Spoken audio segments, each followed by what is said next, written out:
الحمد لله نحمده ونستعينه ونستغفره ونؤمن به ونتوكل عليه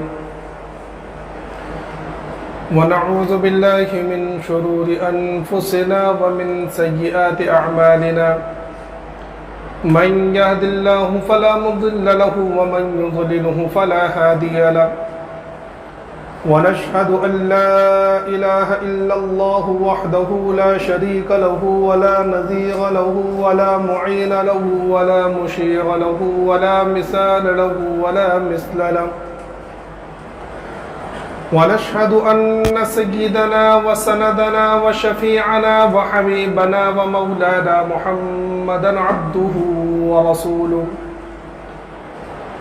أما بعد فقد قال الله تبارك وتعالى في القرآن المجيد والفرقان الحميد فأعوذ بالله من الشيطان الرجيم بسم الله الرحمن الرحيم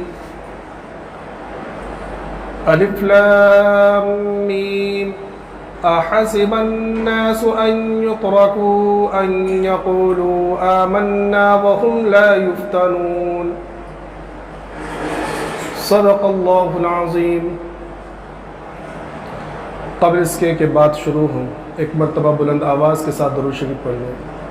اللہم صلی علی سیدنا مولانا محمد وعلی آل سیدنا مولانا محمد وبارک وسلم کما تحب وترضى عدد ما تحب وترضى یا کریم۔ میرا محترم بزرگوں اور دوستوں اور عزیز ساتھیوں، پچھلے کئی جمعے سے سیرت پاک کا تذکرہ چل رہا ہے اور بات چل رہی ہے آقائے مدنی محمد عربی صلی اللہ علیہ وسلم کے مکی زندگی کی۔ آپ صلی اللہ علیہ وسلم اور صحابہ کرام پر جو مکہ کا دور تھا وہ بہت آزمائشوں والا دور، بہت زیادہ تکالیف، پریشانیاں، اور یہ حقیقتاً اس لیے ہے کہ ایمان وہ جوہر ہے جو آزمائشوں کی بھٹی میں جب تپتا ہے تو زیادہ روشن ہوتا ہے، چمکتا ہے، نکھر کر آتا ہے۔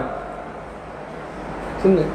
اس لیے اللہ تبارک و تعالیٰ نے ارشاد فرمایا احسب الناس ان یترکوا ان یقولوا آمنا، کیا یہ لوگوں نے گمان کر رکھا ہے، لوگ اس بات پر تکیہ لگائے ہوئے بیٹھے ہوئے ہیں، یہ لوگ یہ سوچ رکھا ہے لوگوں نے کہ بس وہ یہ کہہ دیں ان یقولوا آمنا کہ ہم ایمان لے آئے وہم لا یفتنون، اور آزمائے نہیں جائیں گے،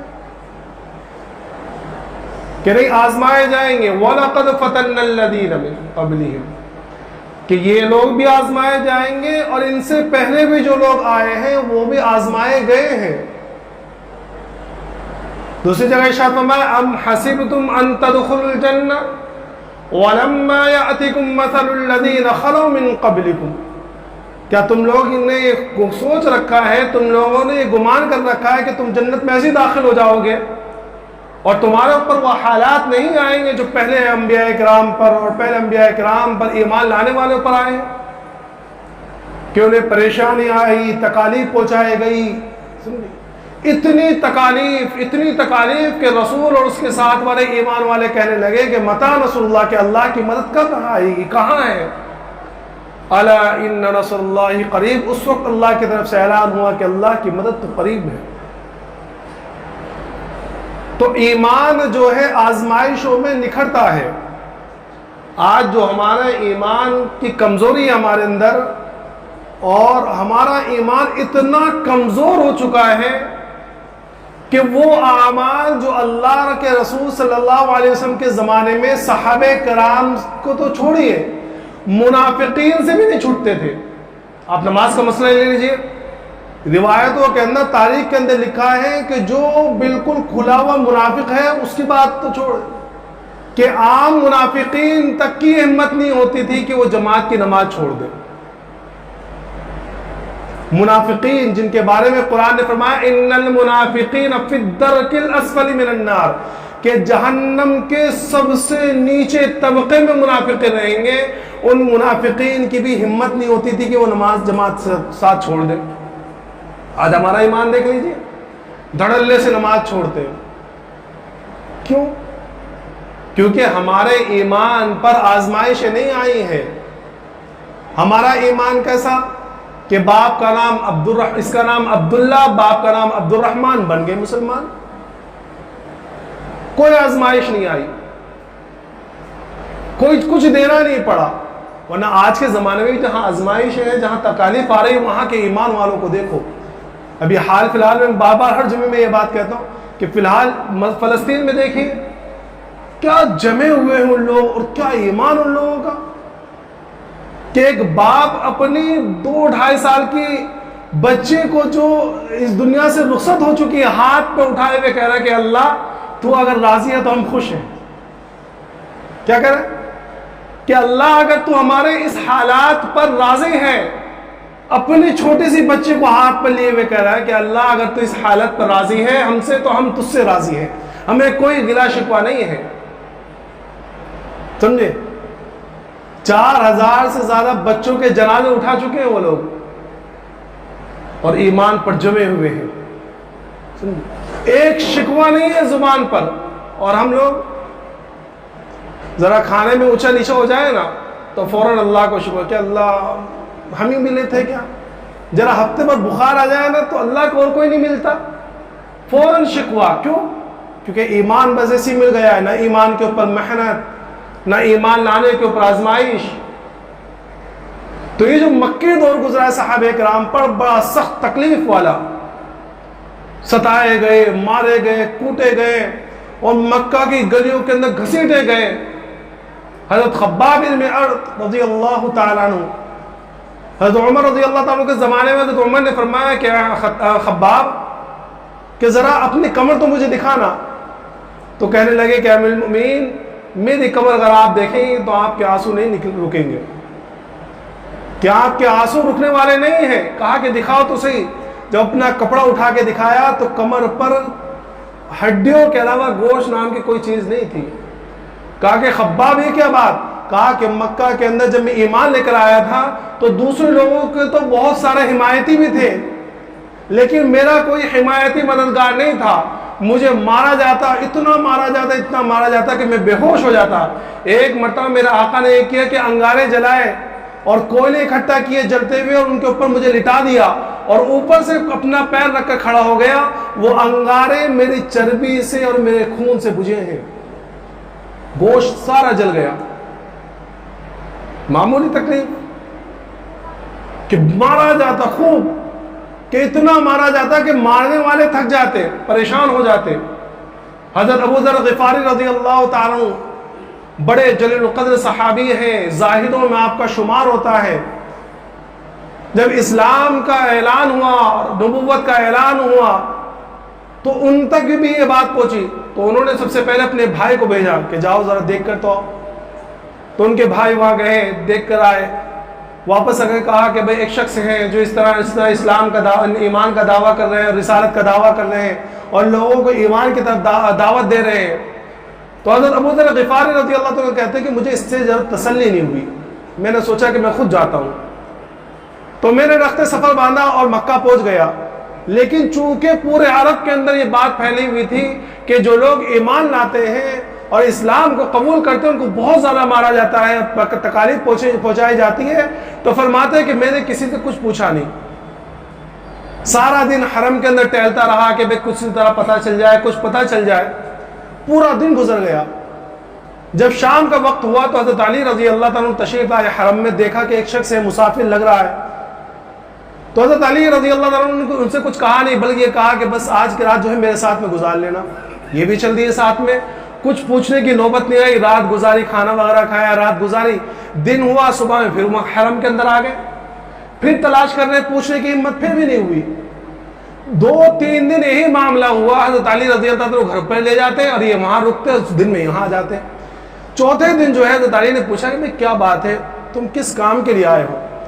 تو حضرت ابو ذر غفاری رضی اللہ تعالیٰ عنہ نے پہلے قسم دی کہ قسم کھاؤ کہ تم کسی کو بتاؤ گے نہیں. عہد و پیمان لیا اور کہا کہ میں محمد صلی اللہ علیہ وسلم سے ملنا چاہتا ہوں اور ایمان لانا چاہتا ہوں. تو حضرت علی نے کہا کہ اچھا کہ بہت اچھی بات ہے، وہ تو بہت اچھے انسان ہیں اور اللہ حقیقتاً اللہ کے نبی ہیں اور اللہ کے رسول ہیں، تم ایک کام کرو، صبح میں تم کو لے کے چلوں گا، لیکن تم میرے ساتھ میں اس طرح چلنا کہ جیسے تم میرے ساتھ میں نہیں ہو، اور اگر میں سامنے سے کسی دشمن کو آتے ہوئے دیکھوں گا تو پیشاب کرنے کے بہانے رک جاؤں گا، تم سیدھا چلتے رہنا تاکہ کسی کو پتہ نہ چلے کہ تم میرے ساتھ میں ہو، ورنہ تمہیں تکلیف پہنچائیں گے۔ حضرت ابو ذر نے کہا کہ ٹھیک ہے۔ اسی طرح چل کر اللہ کے رسول صلی اللہ علیہ وسلم کے بارگاہ میں پہنچے اور ایمان کو قبول کر لیا، اور فوراً اسلام قبول کرنے کے بعد کہا کہ یا رسول اللہ، جب ہم حق پر ہیں تو میں اس کلمے کا اعلان سارے مجمع میں کیوں نہ کروں؟ تو اللہ کے رسول صلی اللہ علیہ وسلم نے شفقت میں منع کیا کہ نہیں، لوگ تکلیف پہنچائیں گے، لیکن چونکہ شفقت کے اعتبار سے منع کیا تھا، انہوں نے یہ کیا کیا کہ فوراً حرم میں پہنچی اور خانہ کعبہ کے سامنے زور سے کھڑے ہو کے کہا اشہد ان لا الہ الا اللہ و اشہد ان محمد عبدہ و رسول۔ یہ کہنا تھا کہ پورے جو کفار تھے وہاں بیٹھے ہوئے سارے مارنے کے اوپر ٹوٹ گئے، خوب مارا، اتنا مارا کہ مرنے کے قریب ہو گئے۔ عباس رضی اللہ تعالیٰ اس وقت تک ایمان نہیں لائے تھے، وہ آپ کے اوپر لیٹ کر کہنے لگے کہ ظالموں، تمہیں معلوم ہے کہ کس قبیلے کے ہیں؟ یہ قبیلہ غفار کا ہے اور ان کا قبیلہ ملک شام کے درمیان پڑتا ہے، تمہاری تجارت بند ہو جائے گی۔ تو فوراً چھوڑ دیا لوگوں نے، سمجھایا بجھایا، اللہ کے رسول صلی اللہ علیہ وسلم کے پاس آئے۔ دوسرا دن ہوا، پھر وہی خانہ کعبے میں جا کے زور سے کلمہ شہادت پڑھا، پھر لوگوں نے مارنا شروع کیا، پھر حضرت عباس نے بچایا اور پھر وہاں سے اٹھا کر اللہ کے رسول صلی اللہ علیہ وسلم کے پاس لائے۔ اللہ کے رسول صلی اللہ علیہ وسلم فرمایا کہ جاؤ اپنے قبیلے میں جا کر دعوت دو، اور وہاں سے نکلے کہ اتنی تکالیف، پریشانیاں اور مارم پیٹی ایمان لانے والوں پر کہ آپ تصور تک نہیں کر سکتے۔ جب بہت زیادہ تکالیف کا سلسلہ ہوا تو سن 5 نبوت کو اللہ کے رسول صلی اللہ علیہ وسلم نے صحابہ کرام کو اجازت دے دی کہ ایک کام کرو، اپنے ایمان کو بچانے کے لیے اور اپنی جان کو بچانے کے لیے جو ہے تم یہاں سے کہیں اور ہجرت کر جاؤ، اور آپ نے ملک حبشہ کی طرف اشارہ کیا۔ ملک حبشہ کا جو بادشاہ تھا، بادشاہ شاہ نجاشی، اصل میں نام تو اسمحہ تھا اور دوسروں نے دوسرا نام بتلایا ہے، لیکن اس زمانے کے اندر وہاں کے بادشاہ کو نجاشی کے لقب سے یاد کیا جاتا تھا۔ تو آپ صلی اللہ علیہ وسلم فرمایا کہ وہاں چلے جاؤ، وہاں کا جو بادشاہ ہے وہ مذہب نصرانی ہے اور بہت زیادہ انصاف پسند ہے، تمہیں وہاں آرام ملے گا۔ تو سن 5 ہجری کے اندر صحابہ کرام کی ایک چھوٹی سی جماعت نے ہجرت کی، جس میں 11 مرد اور 3-4 عورتیں تھیں، جس میں اللہ کے رسول صلی اللہ علیہ وسلم کی بیٹی اور آپ کے شوہر حضرت عثمان غنی رضی اللہ تعالیٰ عنہ بھی تھے۔ جب یہ ہجرت کرنے لگے تو اللہ کے رسول صلی اللہ علیہ وسلم فرمایا کہ جانتے ہو کہ حضرت ابراہیم علیہ السلام کے بعد یہ پہلا جوڑا ہے جس نے اللہ کی راہ میں ہجرت کی ہے، اور آپ جانتے ہیں وہ ہجرت بھی کوئی معمولی نہیں تھی، کوئی قریب کی نہیں تھی کہ بھائی جیسے کہ ہندوستان کو چھوڑ کے پاکستان چلے گئے، یا ہندوستان کو چھوڑ کے سری لنکا چلے گئے، یا ممبئی کو چھوڑ کے مہاراشٹر کو چھوڑ کے یو پی چلے گئے۔ وہ بہت لمبے دوسرے بر اعظم میں جانا تھا، ملک حبشہ جس کو آج کے زمانے میں ایتھوپیا کہتے ہیں۔ آپ سوچیں، جغرافی اعتبار سے دیکھیں کہ کہاں مکہ اور کہاں ایتھوپیا، اور نہ ہوائی جہاز، نہ ریل گاڑی، نہ موٹر، کچھ نہیں، سفر بھی کیسا، جہازوں کشتی کے ذریعے، اور کشتیاں بھی آج کے زمانے کی نہیں کہ بڑے بڑے جہاز اور شپ، کیش و آرام، اے سی لگی ہوئی ہے اور بالکل چاروں طرف سے بند، بلکہ بادبانی کشتیاں ہوا کرتی تھی جو کپڑوں کے ذریعے چلا کرتی تھی، بالکل کھلا ہوا، کہ وہ سفر کا تصور آپ کیجئے کہ اس حالت میں جب وہاں یہ لوگ پہنچے تو وہاں ایک تجارتی قافلہ وہاں جانے والا تھا، اس کے ساتھ شریک ہو کر نکل گئے۔ اس کے بعد جو ہے جب یہ وہاں پہنچے تو کچھ دن آرام سے رہے، پھر وہاں مکہ کے کچھ لوگوں نے جا کے پروپیگنڈا پھیلا دیا کہ مکہ کے لوگ تو سارے ایمان لے کر آ گئے اور بڑے خوشحال زندگی گزار رہے ہیں، تو ان لوگوں کو بڑی خوشی ہوئی کہ بھائی اپنے ملک سے دور کیوں رہے، تو بہت سارے لوگ واپس آئے۔ جب مکہ کے قریب پہنچے تو پتہ چلا کہ یہ افواہ تو جھوٹی تھی، تو کچھ لوگ واپس ہو گئے اور کچھ لوگ جو ہے کسی نہ کسی کی جو ہے پناہ لے کر مکہ کے اندر آ گئے، لیکن ستانے کا سلسلہ وہی۔ اس کے بعد پھر اللہ کے رسول صلی اللہ علیہ وسلم نے صحابہ کرام کو اجازت دی کہ بھائی جس کو جانا ہو وہ حبشہ جا سکتا ہے۔ تو اس کے بعد 83 مرد اور کچھ لوگوں نے، کچھ عورتوں نے جو ہے پھر ہجرت کی۔ یہ حبشہ کی دوسری ہجرت کہلاتی ہے، جس کے اندر جعفر رضی اللہ تعالیٰ بھی ساتھ میں تھے اور ان کی بیوی، اور بہت سارے صحابہ، حضرت عبداللہ بن مسعود اور حضرت دوسرے صحابہ کرام بھی شریک تھے۔ ان تمام لوگوں نے حبشہ کی ہجرت کی۔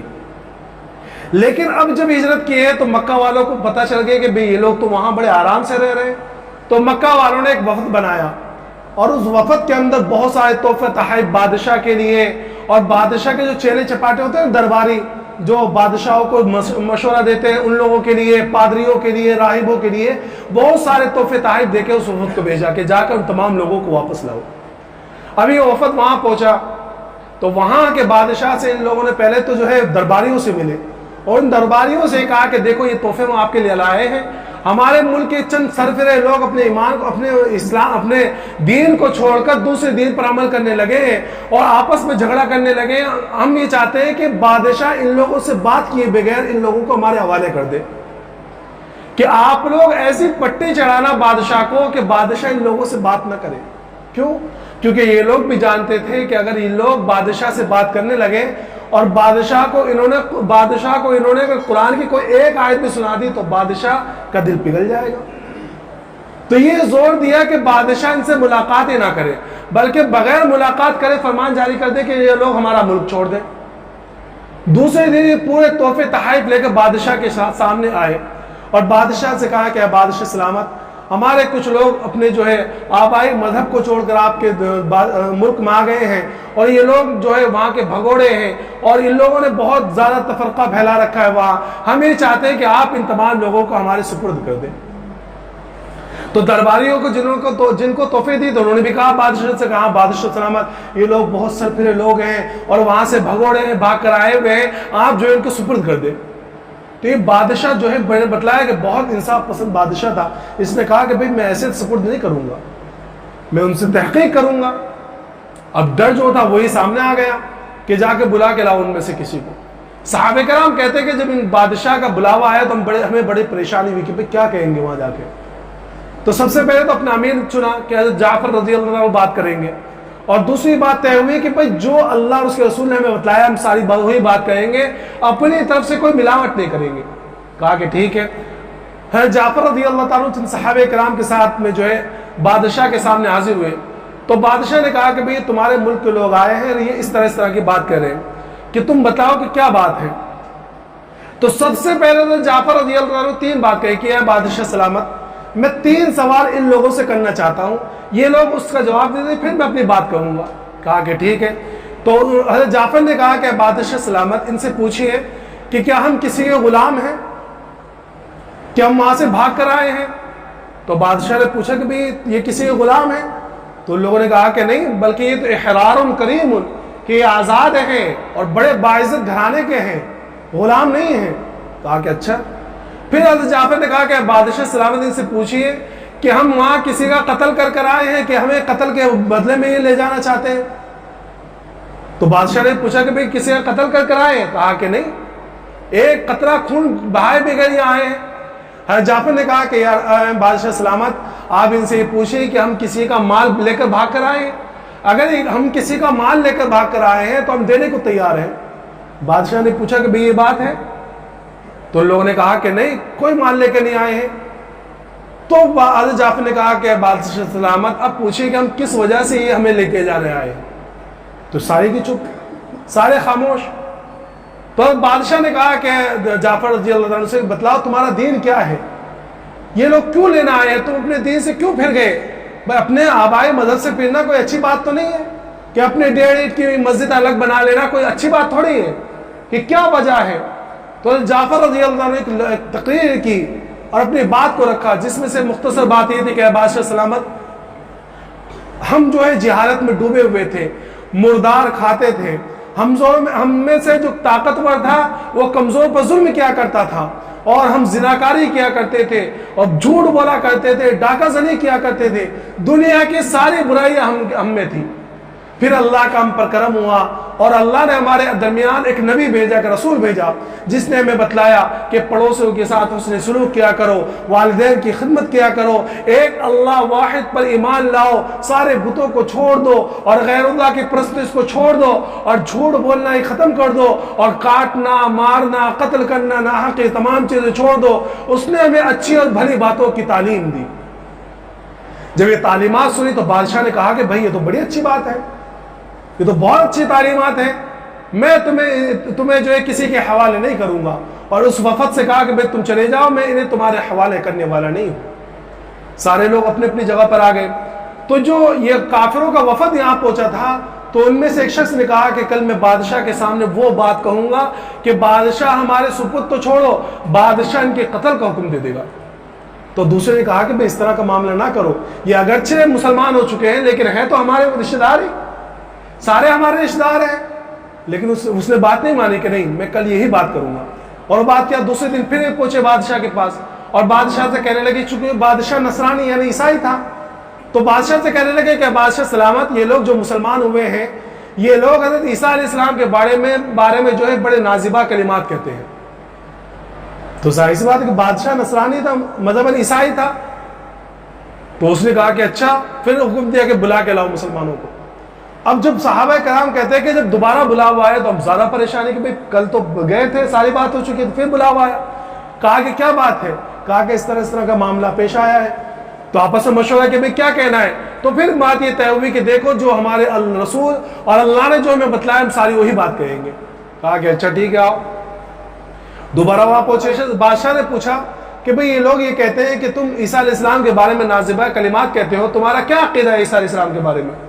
تو جعفر رضی اللہ تعالیٰ نے کہا کہ بادشاہ سلامت، ہمیں ہمارے رسول نے فرمایا ہے کہ عیسیٰ علیہ السلام اللہ کی روح ہے، اللہ کا پاک کلمہ ہے، اللہ نے ان کو بغیر باپ کے اور مریم علیہ السلام سے پیدا کیا اور کنواری مریم سے پیدا کیا، یہ ہمارا عقیدہ ہے. اور جواب میں آپ نے حضرت جعفر رضی اللہ تعالیٰ نے سورہ مریم تلاوت کی. اور سورہ مریم جب تلاوت کرتے کرتے حضرت عیسیٰ علیہ السلام کا واقعہ آیا اور سارے سنایا تو بادشاہ کا بھی رو رو کر حالت خراب، اور جتنے پادری تھے سارے رونے لگے اور ساروں کی داڑیاں تر ہو گئی روتے روتے. بادشاہ نے کہا کہ بالکل یہی وہ کلام ہے جو عیسیٰ علیہ السلام پر نازل ہوا تھا، اور جو بات انہوں نے کہی تھی بالکل یہی بات ہے جو عیسیٰ علیہ السلام نے اپنے بارے میں کہی تھی. اور کہا کہ اگر تم لوگ مجھے ایک پہاڑ بھر کر بھی سونا دو تو اب میں کبھی تمہارے حوالے نہیں کہوں گا. اور پورے اپنے بادشاہت کے اندر اور اپنی ریاست کے اندر یہ اعلان کر دیا کہ مسلمان آج سے یہاں رہیں گے اور کوئی انہیں تکلیف نہیں پہنچائے گا، جو مسلمانوں کو تکلیف پہنچائے گا گویا وہ مجھے تکلیف پہنچائے گا. اور ان وفد والوں کو سارے تحفے واپس کر دیے کہ اپنے تحفے واپس لے جاؤ، ہمیں تمہارے تحفے نہیں چاہیے. اب جب یہ وہاں سے واپس پہنچے سن 6 ہجری کو تو غصہ اور آسمان پر، اور 6 ہجری کے اندر حضرت حمزہ بھی اسلام لے آئے، حضرت عمر رضی اللہ عنہ کے اسلام لے آئے. تو یہ جو اور زیادہ غصہ اور زیادہ غیظ و غضب، تو یہ جب سال گزرا ہے اور سن 7 نبوت آئی ہے تو ان لوگوں نے اب کیا کیا کہ ایک نیا طریقہ ڈھونڈا. نیا طریقہ کیا کہ اب ان کا سوشل بائیکاٹ کیا جائے. کیا کیا جائے؟ مسلمانوں کا سوشل بائیکاٹ. کیا مطلب کہ ایک معاہدہ لکھا گیا اور معاہدے کے اندر یہ لکھا گیا، معاہدے کے اندر پورے قبیلے والوں کی جتنے قبیلے تھے تمام کے، بنو ہاشم کو چھوڑ کر اور بنو عبد المطلب کو چھوڑ کر جتنے دوسرے قبیلے تھے ان تمام قبیلے والوں نے اس پر سائن کی. اور یہ لکھا گیا کہ آج سے بنو ہاشم کے ساتھ اور بنو عبد المطلب کے ساتھ کوئی رشتہ داری نہیں رکھے گا، کوئی تجارت نہیں ہوگی، بات چیت نہیں ہوگی، اور نہ ان سے کوئی سامان خریدے گا نہ ان کو کوئی سامان بیچے گا. بالکل مقاطعہ، بائیکاٹ ایک دم. اللہ کے رسول صلی اللہ علیہ وسلم اور آپ کے جو چچا تھے ابو طالب، وہ آپ کو لے کر اللہ کے رسول صلی اللہ علیہ وسلم کو لے کر ایک گھاٹی کے درمیان پہنچے، وہاں لے لگے جس کو شعب ابی طالب کہا جاتا ہے. وہاں تمام لوگوں کو لے کر وہاں رہنے لگے. آپ کے ساتھ میں مسلمان بھی تھے اور آپ کے خاندان والے جو ایمان نہیں لائے تھے انہوں نے بھی آپ کا ساتھ دیا. دیکھو ہر زمانے کے اندر غیر مسلم بھی کچھ لوگ ایسے رہتے ہیں جو انصاف پسند ہوتے ہیں، جو یہ جانتے ہیں کہ بھئی حق کیا ہے. وہ اگرچہ حق کو قبول نہیں کرتے لیکن جانتے ہیں کہ حق کیا ہے. آج کے زمانے میں آپ دیکھ لیجیے بہت سارے غیر مسلم ایسے جو جانتے ہیں کہ بھئی ظلم ہو رہا ہے تو وہ مسلمانوں کا ساتھ دیتے ہیں. تو بہت سارے آپ کے خاندان والے جو اسلام نہیں لائے تھے وہ لوگ وہی آپ کے ساتھ میں تھے، اور پورا بائیکاٹ ہو گیا اور معاہدہ لکھ کر کعبے کے اندر جو ایک تجوری تھی اس میں رکھ دیا گیا بالکل محفوظ طریقے پر. اب جو یہ مقاطعہ اور یہ بائیکاٹ چلا ہے 3 سال تک، 3 سال تک ایسا بائیکاٹ چلا ہے، نہ بات چیت، نہ لینا دینا، نہ تجارت، نہ رشتہ داری، کوئی چیز نہیں. اب آپ سوچئے کہ 3 سال تک بغیر کھانے پینے کی کہاں تک گزارا ہو. جو اپنے ساتھ تھوڑا بہت سامان تھا، کھجور پانی، وہ استعمال کیا، بعد میں وہ ختم ہو گیا. تو نہ کوئی چیز لینے دیتے، اور اگر کوئی قافلے والا بیچنا چاہتا ہے تو خبردار کر دیتے، اور قافلے والے جو غیر مسلم تھے وہ بھی سامان لیتے لینے آتے صحابہ کرام، تو اتنا مہنگا کہ صحابہ کرام کے پاس اتنا دام نہیں۔ 3 سال اس حالت میں گزرے ہیں کہ صحابی کہتے ہیں کہ 3 سال ہم نے اس حالت میں گزارے ہیں کہ پتے کھا کر، چھال کھا کر، اور درختوں کی جو چھالیں ہوتی ہیں تنے کی اس کے وہ کھا کر۔ ایک صحابی فرماتے ہیں ایک مرتبہ رات کے موقع پر میرے پیر کے اندر کوئی نرم چیز ٹکرائی، تو میں نے یہ دیکھے بغیر کہ کیا چیز ہے فوراً منہ میں ڈال لی۔ سمجھ میں آیا؟ صحابہ کرام فرماتے ہیں کہ پتے کھانے کی وجہ سے ٹوائلٹ بھی ایسی ہوتی تھی جیسے کہ مینگنیاں ہوں، کہ پتے کھانے کی وجہ سے بانجیں چھل گئی، کہ بچوں کے ظاہر سی بات ہے جب کھانا نہیں مل رہا تو ماؤں کے سینے میں دودھ کہاں سے آئے، کہ بچے بھوک کی وجہ سے تڑپتے، کہ بل بلاتے روتے، کہ ان کے رونے کی آوازیں گھاٹی سے باہر تک آنے لگی۔ لیکن ایک صحابی کی زبان سے یہ نکلا ہے کہ یا رسول اللہ آپ نے ہمیں کس مصیبت میں پھنسا دیا۔ ورنہ بنی اسرائیل کے واقعات آپ نے سنا ہے کہ جب جہاد کے لیے بلایا گیا تو کیا کہنے لگے کہ بھائی تم جاؤ، تمہارا رب جا کے لڑے، ہم یہاں بیٹھے ہوئے ہیں آرام سے، ہم نہیں لڑتے۔ لیکن صحابہ کرام قربان جائیے، ایسی تھوڑی جنت کا پروانہ ملا ہے، ایسی تھوڑی اللہ کی رضا کا پروانہ ملا ہے۔ آج جو ہم لوگ کہتے ہیں نا کہ کاش ہم بھی اس زمانے میں ہوتے، اس زمانے میں ہوتے تو ابو جہل سے زیادہ نافرمان ہوتے۔ سمجھ میں آیا؟ 3 سال کا بائیکاٹ، کہ ایک کھانا وہاں نہیں پہنچ رہا ہے، پتے کھا کر اور چمڑے کھا کر، چمڑے گلا گلا کر ابال ابال کر کھائے جا رہے ہیں، ایسا بائیکاٹ۔ اس کے بعد جب 3 سال جب گزر گئے تو کچھ لوگوں کے دلوں میں رحم آیا کہ بھائی کیا کب تک ہوگا یہ سب، کہ رونے کی، بچوں کی بلبلانے کی آوازیں باہر تک آنے لگی، کہ کچھ لوگ 4-5 لوگ جمع ہوئے کہ بھائی ابھی ختم ہونا چاہیے، کہ آخر کچھ بھی رہے ہمارے رشتہ دار ہیں۔ تو اس میں ایک شخص جو تھا ظہیر، اس نے کہا کہ ایک کام کرو، کل یہ بات میں حرم میں اٹھاؤں گا اور سب سے پہلے میں کھڑا ہوں گا، اس کے بعد تم بھی کھڑے ہونا۔ تو 4-5 لوگ بھی وہ تیار ہوئے کہ ہاں بھائی یہ بات تو بالکل صحیح ہے۔ تو دوسرے دن جب حرم میں سارے لوگ بیٹھے ہوئے تھے، ابو جہل بھی اور دوسرے لوگ، تو کھڑا ہوا کہ بھائی یہ جو معاہدہ ہوا ہے اور مقاطعہ بائیکاٹ چل رہا ہے کب تک ہوگا؟ بھائی ہمارے رشتہ دار یہ ہیں، ہم یہاں کھائے پیے عیش و آرام میں رہے اور ہمارے بھائی، ہمارے رشتہ دار جو ہے بھوکے پیاسے، یہ صحیح بات تو نہیں ہے۔ فوراً دوسرا کھڑا ہوا کہ ہاں بھائی یہ بالکل غلط بات ہے۔ تیسرا کھڑا ہوا۔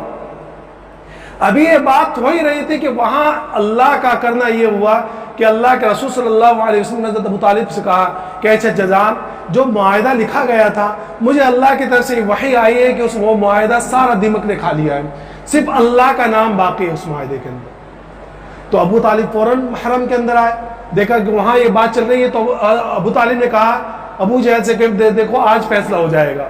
میرے بھتیجے نے خبر دی ہے کہ جو معاہدہ لکھا گیا تھا اس معاہدے کے اندر صرف اللہ کا نام باقی ہے، پورا معاہدہ جو دیمک نے کھا لیا ہے، اور جب معاہدہ ختم تو بائیکاٹ کھائے گا۔ اور میرا فیصلہ یہ ہے کہ اگر میرا بیٹا، نعوذ باللہ اس نے کبھی جھوٹ تو نہیں بولا ہے، لیکن اگر میرا بھتیجا غلط نکلا تو میں اس بھتیجے کو تمہارے حوالے کر دوں گا، تم چاہے قتل کرو، جو چاہے کر لو، اور اگر میرا بھتیجا صحیح ہے تو پھر بائیکاٹ کھائے گا۔ کہا کہ اچھا فوراً لاؤ بھائی معاہدہ نکال کے لاؤ، تجوری میں رکھا ہوا ہے مکہ کے اندر، کعبے کے اندر۔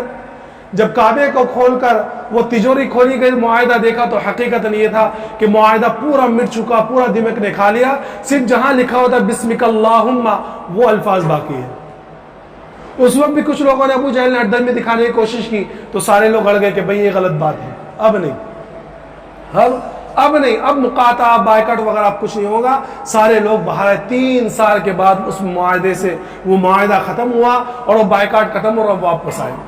10 نبوت کے اندر 10 سال گزر چکے، یہ 10واں سال بڑا خطرناک سال گزرا، بڑا غم والا سال۔ جب آپ وہاں سے نکلے تو آپ کے نکلنے کے 4-5 دن کے بعد ہی ابو طالب جو آپ کی سگے چچا ہے اور آپ کی مدد، ہر طریقے سے آپ کی مدد کی، آپ جب تک حیات رہے آپ نے ہر طریقے سے مدد کی، ان کا آخری وقت آیا۔ اللہ کے رسول صلی اللہ علیہ وسلم کے دل میں بڑی تمنا تھی کہ میرے چچا ایمان لے آئے، بڑی مدد کی ہے، بڑی خدمت کی ہے، اسلام کو بڑا فائدہ پہنچایا ہے، بڑی تمنا۔ تو آپ جو ہے اپنے چچا کے پاس پہنچے اور بڑے دکھی دل سے کہا کہ چچا جان ایک مرتبہ کلمہ پڑھ لو، کیا کر لیں؟ ایک مرتبہ کلمہ پڑھ لیں، میں کل اللہ کے بارگاہ میں تمہاری حمایت میں تمہاری سفارش کر دوں گا، ایک مرتبہ کلمہ پڑھ لیں۔ لیکن جب یہ آخری وقت تھا تو ابو جہل اور دوسرے لوگ بھی سراہنے آ کے کھڑے ہو گئے اور کہنے لگے کہ ابو طالب موت کے ڈر سے کلمہ پڑھ لو بھتیجے کا، موت کا ڈر ہے، یہ ادھر سے کہے جا رہے ہیں اور یہاں اللہ کے رسول صلی اللہ علیہ وسلم کہہ رہے ہیں کہ اچھا جان ایک مرتبہ کلمہ پڑھ لیں۔ تو ابو طالب کہنے لگے کہ بھتیجے اگر مجھے اپنی غیرت کا ڈر نہ ہوتا اور مجھے اس بات کا خوف نہ ہوتا کہ لوگ کہیں گے کہ موت کے ڈر سے بھتیجے نے کلمہ پڑھ لیا، تو میں کلمہ پڑھ کے تیری آنکھوں کو ٹھنڈک پہنچا دیتا اور مرتے وقت یہ کہہ کے جائے گے کہ میں عبد المطلب کے دین پر ہوں اور روح قبض ہوں گے، کہ ایمان کے بغیر اس دنیا سے رخصت ہو گئے۔ اللہ کے رسول صلی اللہ علیہ وسلم فرمایا کہ جب تک مجھے اللہ کی طرف سے حکم نہیں ہوگا میں اپنے چچا کے لیے استغفار کرتا رہوں گا۔ فوراً آیت نازل ہوئی ما کان للنبی، کہ کسی نبی کے لیے یہ مناسب نہیں ہے اور کسی نبی کے لیے جائز نہیں ہے کہ وہ اپنے کسی کافر کے لیے استغفار کرے، اگرچہ وہ اس کا قریبی رشتہ دار ہی کیوں نہ ہو، جبکہ اس کا کفر ظاہر ہو چکا ہو۔ تو اللہ کے رسول صلی اللہ علیہ وسلم استغفار کرنے سے رک گئے اور پھر اللہ کی طرف سے وحی آئی انک لا تہدی من احببت ولکن اللہ یہدی من یشاء، کہ نبی جی آپ جس کو چاہے ہدایت نہیں دے سکتے، ہدایت دینے کا کام تو اللہ کے ہاتھ میں ہے۔ وہ ہدایت دینے پر آئے تو حبشہ کے اور حبش کے بلال کو ہدایت دے دے، اور وہ نافرمانی پر اور وہ گمراہ کرنے پر آئے تو ابو لہب ہے، سردار ہے، خوبصورت ہے، حسب نسب والا ہے، سمجھ میں آیا، گل سڑ کر مرا ہے بغیر ایمان کے۔ ابو طالب ہے، اللہ کے رسول کے سگے چچا ہے، زندگی بھر اللہ کے رسول کی کفالت کی ہے، حمایت کی ہے، لیکن ایمان پر خاتمہ نہیں ہوا۔ حضرت عباس رضی اللہ تعالیٰ عنہ بعد نے پوچھا کہ یا رسول اللہ آپ کی مدد ابو طالب کو کچھ فائدہ دے گی؟ کہا کہ اللہ کے رسول صلی اللہ علیہ وسلم نے کہ جہنم کے اندر ابو طالب جو ہے صرف ان کو ٹخنوں تک ان کو آگ کھائے گی۔ کیا کہیں؟ ٹخنوں تک صرف، یعنی بعض روایت میں ہے کہ آگ کے جوتے پہنائے جائیں گے، سب سے کم عذاب ہوگا یہ جہنم کا، سب سے کم عذاب ابو طالب کو ہوگا کہ جہنم کے جوتے پہنائے جائیں گے، ٹخنوں تک صرف آگ چھوئے گی، باقی حصہ بالکل کھلا۔ لیکن فرمایا کہ اس آگ کی تپش اتنی ہوگی کہ ان جوتوں کی وجہ سے ابو طالب کا بھیجا اس طرح کھولتا ہوا ہوگا جیسے کہ ہانڈی جو ہے چولہے پر کھولتی ہے، اور وہ یہ سمجھ رہے ہوں گے کہ سب سے سخت عذاب مجھے ہوگا۔ سمجھ میں آ رہا ہے؟ ایمان نہیں لائے۔ اللہ کے رسول صلی اللہ علیہ وسلم حضرت علی کو فرمایا کہ جاؤ ان کو دفنا دو، ان کو دفنا دو۔ اس کے 3 دن کے بعد، 3 یا 4 دن کے بعد آپ کی سب سے پیاری چہیتی بیوی، جن کی موجودگی میں آپ نے کوئی اور نکاح نہیں کیا اور جنہوں نے اپنا پورا مال اللہ کے رسول پر لٹا دیا، ہر طریقے سے ہر جگہ آپ کا ساتھ دیا، حضرت خدیجہ الکبریٰ رضی اللہ تعالیٰ عنہ کی وفات ہوئی، اور اس قسم پرسی کی حالت میں کہ گھر کے اندر تیل جلانے کے لیے جو ہے اور شمع جلانے کے لیے، چراغ جلانے کے لیے تیل نہیں ہے، سارا مال لٹا دیا، تکالیف برداشت کی۔ آپ کی دوسری ازواج مطہرات نے وہ تو اکثر جو ہے صرف 2، حضرت عائشہ کی رخصتی بھی مدینے میں ہوئی ہے، ورنہ مکہ کے اندر اس کے بعد میں حضرت سودا رضی اللہ تعالیٰ عنہ سے نکاح ہوا ہے، اور جتنی بات کی بیویاں ہیں سب مدینے کے اندر نکاح ہوا ہے۔ تو ساری پریشانیاں حضرت خدیجہ نے دیکھی ہے، لیکن آپ کا ساتھ نہیں چھوڑا ہے۔ 3 دن کے بعد ان کا بھی انتقال ہوا۔ اللہ کے رسول صلی اللہ علیہ وسلم نے اس سال کو عام الحزن کا نام دیا ہے، غم کا سال، کہ اس کے اندر 2 بڑے بڑے غم آپ کو لگے۔ تو یہ 10 سال ایسے گزرے ہیں، اس کے بعد کے واقعات انشاءاللہ آئندہ بیان کیے جائیں گے۔ اللہ تبارک و تعالیٰ تمام کو دین پر استقامت عطا فرمائے، ایمان پر جمنے کی توفیق عطا فرمائے، اور ہم تمام کی اور ہمارے آنے والی نسلوں کی ایمان کی حفاظت فرمائے۔ وآخر دعوانا الحمدللہ رب العالمین۔